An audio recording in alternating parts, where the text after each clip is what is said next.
اور قیام کرتے ہوئے۔ حضرت علی رضی اللہ تعالی عنہ کو بڑا ملال تھا، بڑے پریشان تھے سیدہ کی حالت دیکھ کر۔ نبی پاک صاحب صلی اللہ علیہ وسلم کے پاس کچھ غلام اور لونڈیاں آئی تو حضرت علی رضی اللہ تعالی عنہ نے سیدہ کو فرمایا کہ آپ بابا جان کی خدمت میں حاضر ہو جائیں، ان کے پاس کچھ غلام اور لونڈیاں آئی ہیں، عرض کریں کہ ایک آدھ غلام ہمیں بھی دے دیں تاکہ ہمارے لیے سہولت ہو جائے۔ آپ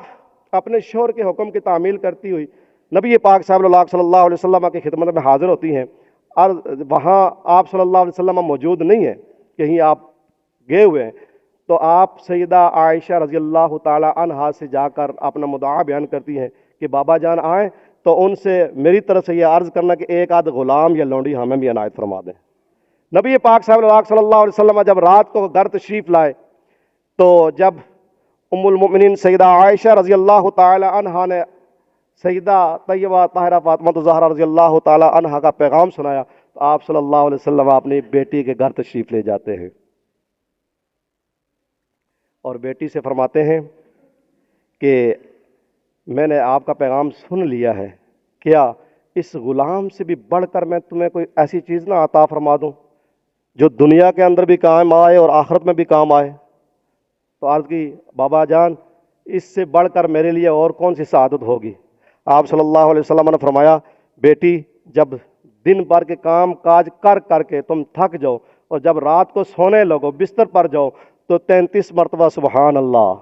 33 بار الحمدللہ، 34 مرتبہ اللہ اکبر پڑھ کر سو جاؤ۔ پورے دن کی تھکاوٹ اللہ رب العزت اس وظیفے کی برکت سے ختم کر دے گا۔ پھر آپ نے وہ وظیفہ ساری زندگی وہ جاری رکھا تا دم حیات، اور آج بھی ہر نمازی ہر امتی ہر نماز کے بعد یہ وظیفہ پڑھتا ہے۔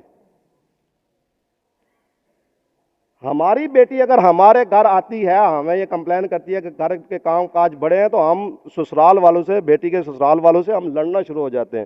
داماد کو ہم کوستے ہیں کہ آپ ظلم کر رہے ہیں، اتنے کام کاج جتنا لے رہے ہیں۔ دیکھیں نبی پاک صلی اللہ علیہ وسلم نے اپنی اولاد کی کس طرح تربیت فرمائی،